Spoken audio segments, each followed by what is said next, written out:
The Great Hall of Vareth Prime was the largest room Admiral Unipark had ever seen. It stretched so far that the walls seemed to disappear into shadow. Thousands of seats rose in circles around a central platform, and every seat held a creature that was not human. Some had scales. Some had feathers. Some had too many eyes or too many limbs. All of them were looking down at the small group of humans standing in the center. Una stood behind Ambassador Hannah Kwan, her hands folded behind her back. Her face showed nothing. Beside her, Commander Tycho shifted his weight from one foot to the other. He was nervous. Una could not blame him. For 89 years, humanity had been part of the Interstellar Coalition. They had followed every rule. They had paid every tax. They had smiled at every insult and swallowed every unfair deal. Earth had done everything right, and still. They stood here like criminals waiting for judgment. The Kreth High Speaker rose from his seat. His name was Valarax, and he was nearly 3 meters tall. His scales were dark green, and his eyes burned like hot coals. The Kreth were warriors. They had conquered 12 species before joining the coalition, and they never let anyone forget it. "The matter before us is simple," Valarax said. His voice filled the hall like thunder. "The human colonies in the Orion Reach are failing. Their cities are small. Their farms are weak. They waste good planets that stronger species could use." Ambassador Kwan stepped forward. She was a small woman with gray hair and kind eyes. She had spent 40 years building peace between species. Her voice was calm when she spoke. "The colonies are not failing. They are growing. Our people have lived there for 3 generations. These are our homes." Laughter came from somewhere in the upper seats. It spread quickly. Soon, hundreds of aliens were making sounds of amusement. The Valari clicked their mandibles together. The Kreth slapped their tails against the floor. Valarax raised one clawed hand, and the laughter stopped. "Your homes?" he said. "Little Ambassador, your entire species is younger than my grandfather. You crawled out of mud only yesterday. You have no history. You have no power. You exist in this galaxy because we permit it." Una felt her jaw tighten. She kept her face still. Ambassador Kwan did not back down. "The charter of the coalition says that member species cannot have their territory taken without consent." "We do not consent," the charter said, a new voice. "Also says that territory must be used efficiently." This speaker was Valari. Her name was High Matron Civics, and she led the insectoid species that controlled more space than anyone else. Her body was covered in hard black plates, and her voice sounded like metal scraping against stone. "We have reviewed human development," Cyvex continued. "It is inadequate. The vote will proceed." "You cannot do this," Commander Tyke said. His voice cracked. He was young, and he still believed in fairness. "We can," Valarax said. "We are." The vote took less than 5 minutes. One by one, species cast their decision. The Kreth voted to take the colonies. The Valari voted the same. The Norith, the Silken, the Dreth. The Omerial of them voted against. Earth. Some did not even look at the humans when they raised their hands, when it was Earth's turn to vote. The system simply skipped them. Their vote did not count. It had never counted. Ow. "The motion passes," announced the Assembly Speaker. "Earth will surrender the colonies within 30 standard days. Failure to comply will result in enforcement action." Ambassador Kwan stood very still. Her hands were shaking, but her voice remained steady. "This is a mistake. We have been loyal members of this coalition. We have never broken a single agreement." Valarax stepped down from his platform and walked toward the humans. Each step made the floor shake. He stopped directly in front of Ambassador Kwan and looked down at her like she was an insect. "Loyal?" he said. "You are not loyal. You are afraid. There is a difference." He leaned closer. "Run home, little apes. Pack your things and leave those worlds. Be grateful we do not take your home world too." The hall filled with laughter again. This time, it was louder. Crueler. Una saw Commander Tyke's face turn red with shame. She saw Ambassador Kwan's shoulders fall just a little bit, but Una did not look away from Valarax. The Kreth leader noticed her stare. He turned his burning eyes toward her and smiled, showing rows of sharp teeth. "Does the soldier have something to say?" Una stepped forward. She was not a tall woman. She barely reached the Creth's chest. But she did not look up at him like he was something to fear. She looked at him like he was something to study. "Oh," she said. Her voice was quiet but clear. "I have nothing to say," Valarax laughed. "Smart. Your leaders talk too much. Perhaps you understand your place better than they do." Yuna nodded slowly. "I understand many things." She turned and began to walk toward the exit. Ambassador Quan and Commander Tyke followed her. Behind them, the laughter continued. Aliens pointed and made jokes in languages humans were not supposed to understand. At the great doors of the hall, Yuna stopped. She turned back one final time and found Valarax still watching her with amusement in his eyes. "Hi, Speaker," she called out. Her voice carried across the hall, and slowly the laughter faded. Valarax tilted his head. "Yes, little soldier." Yuna looked at him for a long moment. When she spoke, her words were simple. "You will remember this moment." Then she turned and walked out of the hall. The doors closed behind her with a sound like a heartbeat in the silence that followed. A few aliens exchanged confused looks. Some laughed nervously. Most forgot about it within minutes. But Valarax did not laugh. For just a moment, something cold moved through his chest. He did not know what it was. He told himself it was nothing. He was wrong. The Geneva Command Center was buried deep under the Swiss mountains. It had been built 300 years ago, during a time when humans still feared each other. Now it served a different purpose. Now it was where Earth prepared for threats from the stars. Director Minho Beek stood at the head of a long table. His face was hard and tired. Round him sat the most powerful people on Earth, generals, scientists, leaders of every nation. They had come together in anger, but Minho needed them to think clearly. "We have 30 days, he said. "After that, they will come to take our colonies by force." General Kyung Jang slammed his fist on the table. He was an old soldier with scars on his face and fire in his eyes. "Then we fight. We have been pushed around for too long." "With what?" asked a voice from across the room. It belonged to Ambassador Hannah Kwan. She had arrived from Varith Prime only hours ago, and the shame of the assembly still hung over her like a cloud. "Our fleet is small. Our weapons are old. The Creth alone have 5,000 warships. We have 300. The room fell silent. Everyone knew she was right. For decades, humanity had followed the Coalition's rules. They had limited their military. It shared their research. They had trusted that the system would protect them. The system had failed. Minho looked around the table. Then he nodded to a woman sitting in the corner. She had been quiet the whole time, watching and listening. Her name was Dr. Yoon Seo, and she led a project that did not officially exist. "Tell them," Minho said. Dr. Yoon stood up slowly. She was a small woman with short black hair and eyes that seemed to look through people. She walked to the center of the room and pressed a button on a small device in her hand. The lights dimmed. A hologram appeared above the table, showing designs that no one in the room had ever seen before. 60 years ago, Dr. Yoon began, a group of scientists asked a simple question.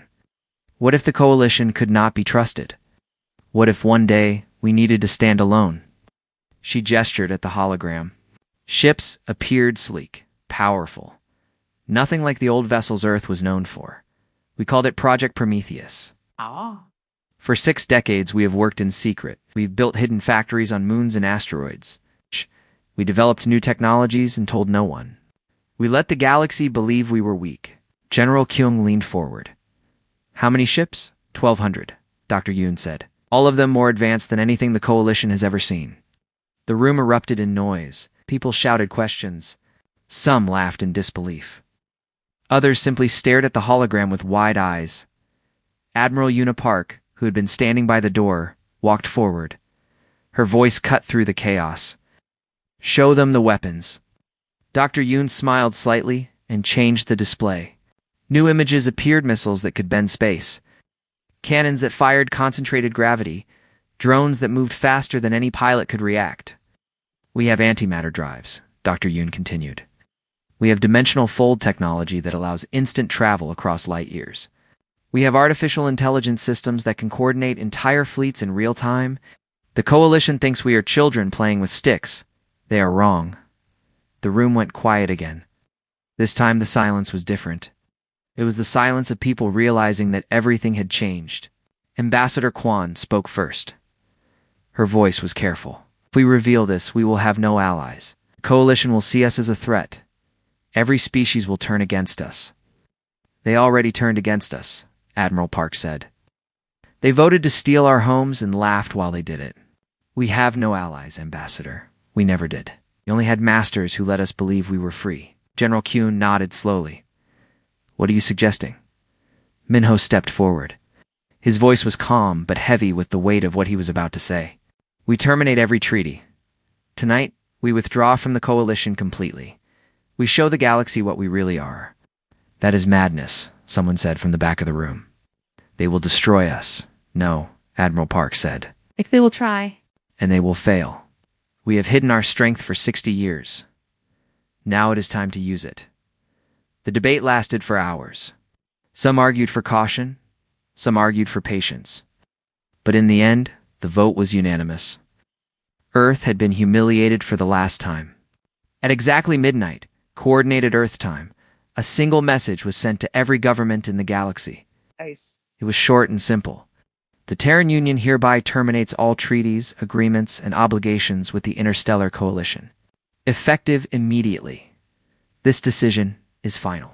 Across the galaxy, diplomats and leaders received the message. Some read it and laughed. The humans were bluffing, they said. The humans were desperate. This was a tantrum, nothing more.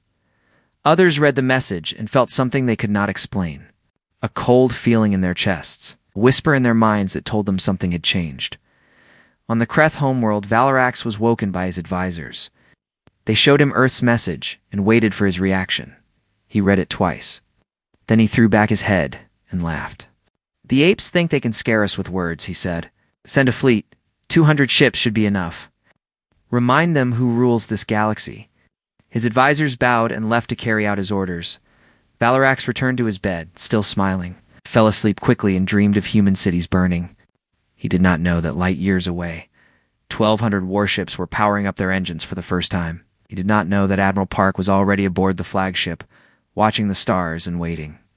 He would learn soon enough. Captain Jehun No stood on the bridge of the TSS Vengeance and watched the stars. He had served in Earth's Navy for 20 years, commanding old ships with old weapons. Always knowing that if real war came, he would lose. Now, he commanded something different. Something that made him believe, for the first time, that humanity might survive. The Vengeance was beautiful. Her hull was smooth and dark, built from materials that did not exist in Coalition databases. Her engines made no sound. Her weapon systems hummed with quiet power. She was death-wrapped in silence. Captain, said Lieutenant Narayun from her station. She was young, barely 30, but her mind worked faster than anyone Jehun had ever met. Long-range sensors are picking up the Kreth fleet. 200 ships, approaching from Sector 7. Jehun nodded slowly. Time to contact? For hours at their current speed in our fleet? Nari checked her screens.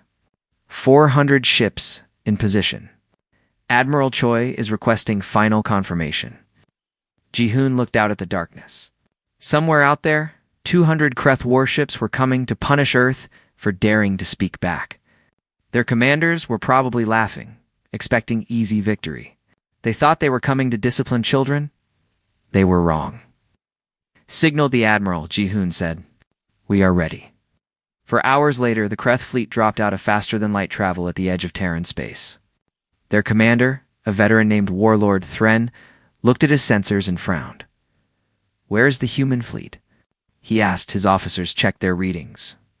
Nothing on sensors, Warlord. Space is empty. Thren smiled. They are hiding. Cowards. Open a channel. Let me speak to these frightened apes. The channel opened, and Thren's voice boomed across the void. Human vessels. This is Warlord Thren of the Kreth hegemony. You have insulted the Coalition and defied the High Speaker. You will surrender immediately, or we will burn your worlds to ash. You have 1 minute to respond. Silence answered him. Thren waited. The seconds passed slowly. His smile began to fade. Perhaps their communications are broken, one officer suggested nervously. Perhaps, Thren said. Or perhaps the space around them suddenly changed. 400 points of light appeared from nowhere, surrounding the Kreth fleet in a perfect sphere. Ships materialized out of fold space, their dark hulls catching starlight. They were sleek and strange, nothing like the clumsy human vessels the Kreth had seen before. Thren stared at his sensors. That is impossible. They cannot have this many ships. Our intelligence, said Warlord. An officer shouted. Their weapons are charging. On the bridge of the Vengeance, Captain Ji-hoon watched the Kreth fleet scramble into defensive formation. They were fast and disciplined. The Kreth had earned their reputation as warriors. But discipline would not save them today. Fleet Admiral Choi is hailing us, Nari reported. Ji-hun opened the channel. Admiral Sun Woo Choi's face appeared on screen. He was an older man with a calm voice and steady eyes. He had waited his whole life for this moment. All ships, the Admiral said. The enemy has entered our space. They came to take our homes and kill our families. They laughed when we asked for mercy. He paused. Show them what happens when humanity stops asking. The channel closed. Ji-hoon turned to his weapons officer. Fire. The battle lasted 11 minutes.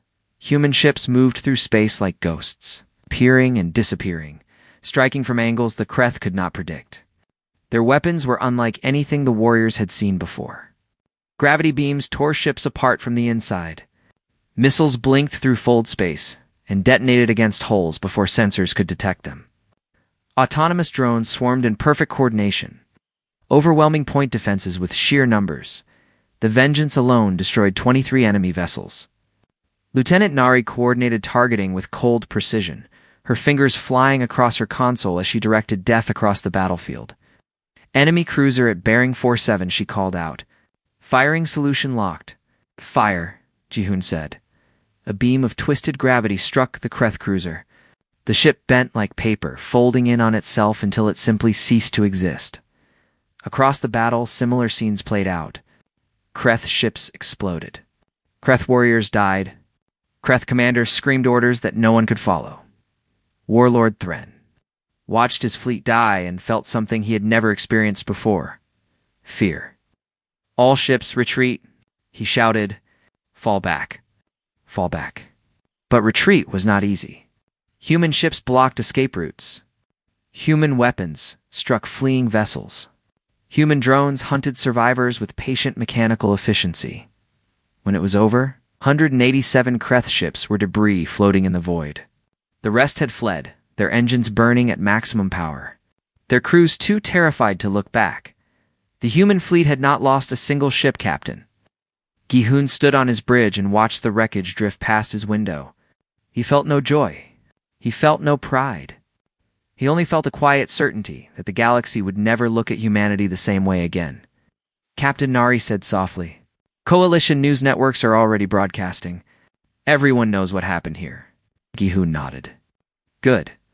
Let them know. Far away, on a dozen different worlds, leaders and commanders watched the battle footage with growing horror. The humans had been hiding their power. The humans had been lying for decades. And now, the humans were angry. On the Valari homeworld, High Matron Civix immediately ordered her diplomats to reach out to Earth. Perhaps there was still time to make peace. Perhaps the humans could be calmed. Her messages went unanswered. On the Kreth homeworld, Belarix received the news in his throne room. He listened to the reports. He watched the footage of his warriors dying. His claws dug into the arms of his chair until the metal bent. Tch, he whispered. How did they hide this from us? No one had an answer. For the first time in his long life, Valarax felt the cold touch of doubt. He had mocked the humans. He had called them insects. He had told them to run home. Now they were coming for him instead. 2 weeks after the battle, Galaxy was falling apart. Agent Doan Shin sat in a dark room on a Valari space station, listening to secrets. He had been an intelligence operative for 15 years, hiding among aliens, learning their weaknesses. Now, his work was finally paying off. Through hidden microphones and stolen data, he learned that the coalition was breaking. Species that had been allies for centuries were now blaming each other. The Valari accused the Kreth of starting a war they could not win. The Kreth accused the Valari of abandoning them. Smaller species watched in fear, wondering who the humans would punish next. Doan smiled and sent his report to Earth in Geneva. Director Minho Beek read the intelligence with satisfaction. Everything was going according to plan. The coalition had always been held together by fear of outsiders, fear of chaos, fear of being alone. Now humanity had become the biggest fear of all, and the old alliances were crumbling. The Valerie are asking for negotiations, Ambassador Hannah Kwan reported. She looked tired but hopeful. They want to return our colonies and discuss new terms. Hey, what are their conditions? Minho asked. They want us to rejoin the coalition. They want us to limit our fleet. They want things to go back to how they were. Minho shook his head. Things will never go back. Tell them our terms. Full return of the 3 colonies. A public apology broadcast to every world in the galaxy. And financial payment for the damage they caused. Ambassador Kwan hesitated. They will refuse. Their pride will not allow it. Then their pride will cost them everything. Far across the galaxy, Admiral Unipark received her orders aboard the flagship of the 2nd Terra Fleet. She read them twice, then called her officers to the bridge. We are going to the Valari homeworld, she announced. Not to attack, not yet. We are going to wait, Commander Tycho, now serving as her second in command, frowned. Wait for what, Admiral? For them to understand. The 2nd Fleet 300 ships strong traveled through fold space and emerged near the Valari home system. They did not fire. They did not threaten. They simply took position in orbit around the Valari capital world and waited. The effect was immediate. Valari, citizens looked up at their sky and saw human ships hanging like dark stars. Their military scrambled to respond, but their commanders knew the truth. Against these ships, they had no chance. If the humans wanted to destroy them, there was nothing they could do to stop it. Day 1 passed. The human fleet did not move. Day 2 passed.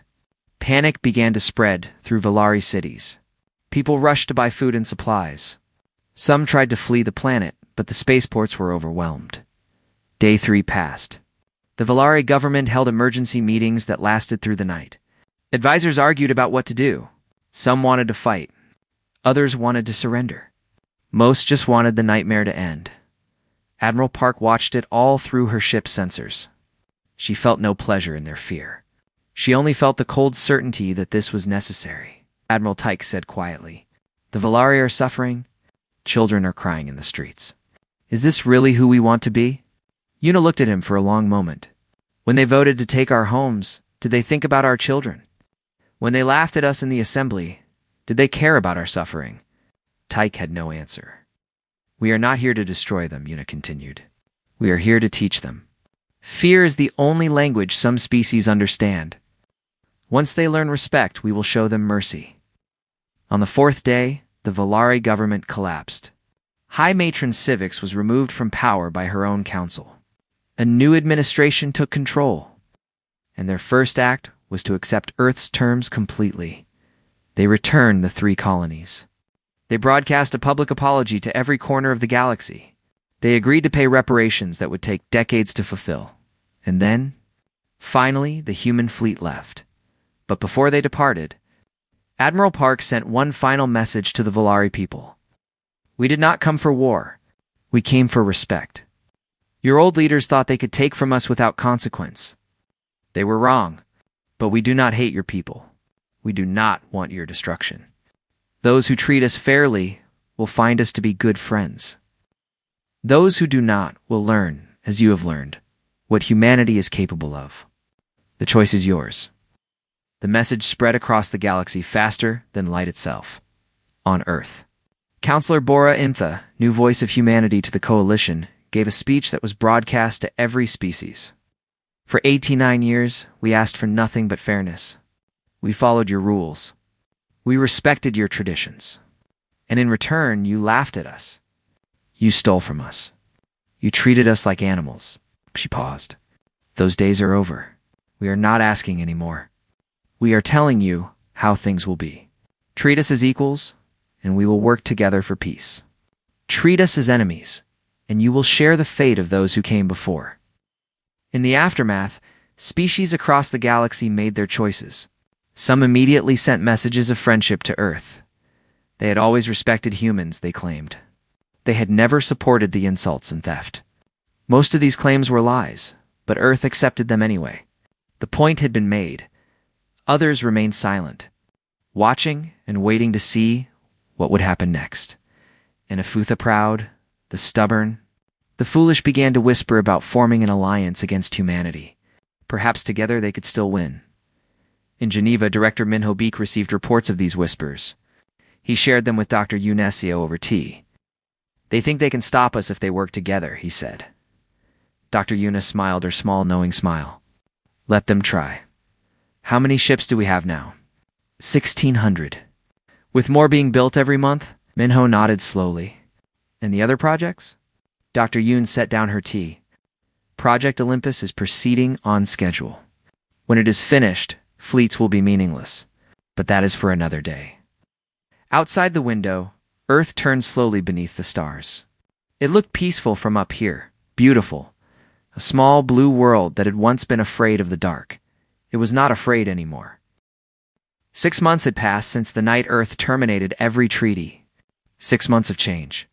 6 months of a galaxy learning to see humanity with new eyes. Ambassador.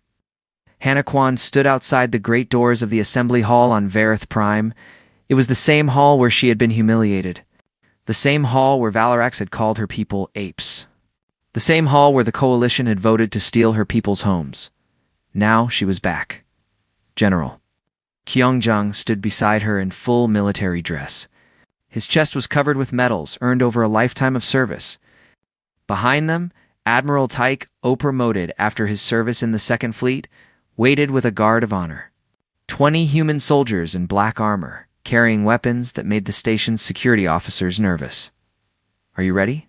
General Kyung asked quietly. Hannah took a deep breath. "I have waited my whole career for this." The doors opened.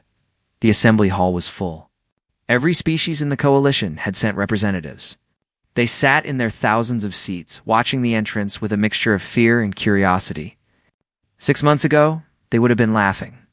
Now no one laughed as Ambassador Kwan walked into the hall. Something happened that had never happened before in coalition history. Every representative stood up, the sound of thousands of beings rising from there. Seats filled the chamber like thunder. They stood in silence as the small human woman walked down the central aisle toward the speaking platform. Some bowed their heads. Others could not meet her eyes. Hannah walked slowly, savoring every step. She remembered the last time she had made this walk head down, shoulders bent, preparing to beg for mercy that would never come. Now, she walked with her head high and her back straight. She reached the platform and turned to face the assembly. The representatives remained standing, waiting for her permission to sit. She let them wait for a long moment. "You may sit," she finally said. They sat.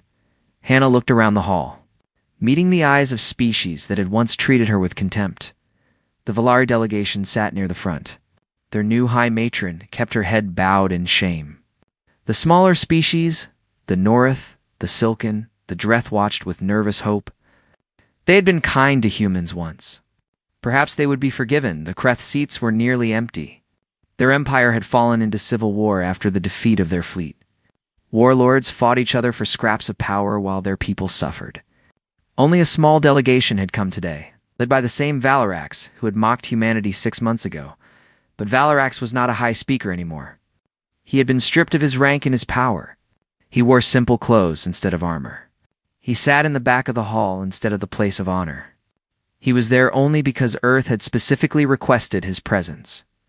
Hannah began to speak. 6 months ago, I stood in this hall and asked for justice. I asked you to honor your own laws. I asked you to treat my people with basic dignity. She paused. You laughed at me. The silence was absolute. You voted to take our homes. You called us animals.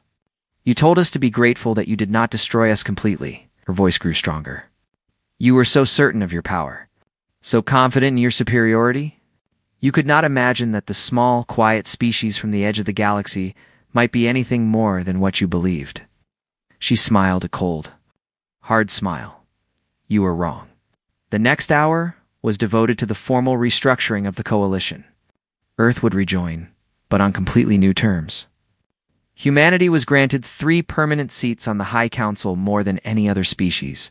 Human ships would patrol coalition space. Human law would be respected everywhere. The other species had no choice but to agree. They signed every document. They accepted every condition. Some did so with grace, hoping to rebuild trust. Others did so with barely hidden resentment, already planning how they might change things in the future. When the formal business was finished, Admiral Unipark entered the hall. She walked with the quiet confidence of a woman who had won a war without losing a single soldier. The assembly watched her approach with something close to religious awe. She did not go to the speaking platform. Instead, she walked directly to the back of the hall, where Valarax sat alone. The former High Speaker did not run. He did not hide.